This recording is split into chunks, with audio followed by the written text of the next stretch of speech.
You know, when I was growing up in Rockwall, Texas, at that time the richest county in Texas, a bedroom community of Dallas, and every time I thought some hot 17-year-old when I was like 13 or 14 really wanted to date me, and I'd drive out to some big old mansion of theirs, and I mean real mansions, helicopter pads, private landing fields, you name it.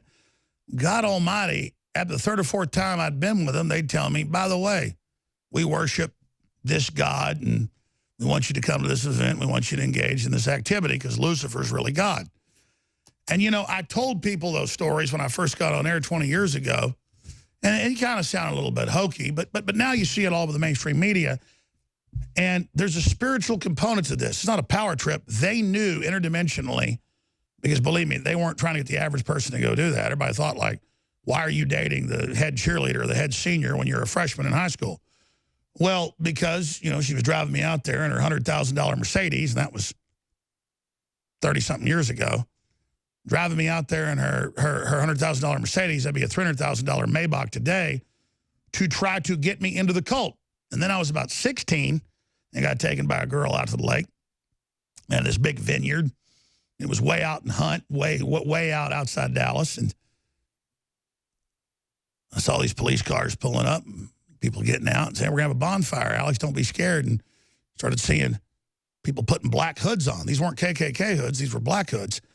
And I remember saying, oh, my God. She's like, don't be scared. And I said, I'm not scared. I'm not part of this. And walking back on the road, and about 5 miles later, didn't have cell phones back then, and I had like 10 miles to walk back, police came and got me, said, boy, you've been drinking. We're taking you to jail. And then my family lawyer called my dad, and they said, Dr. Jones, you need to leave Dallas or your son's going to be found dead hanging in a jail cell.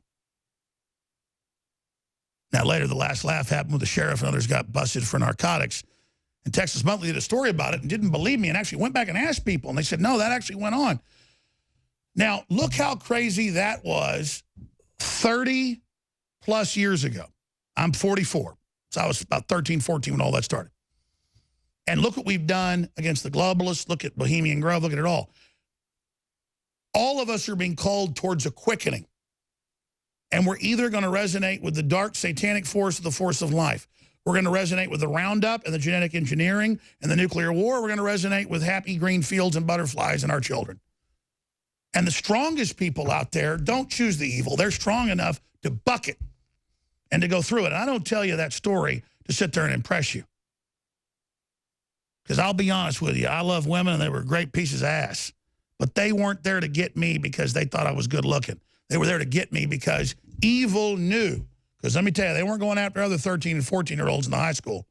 Evil knew what we were going to do in the future, but evil failed. So to the globalists and all the lawsuits and all the death threats and all of you people, you have failed.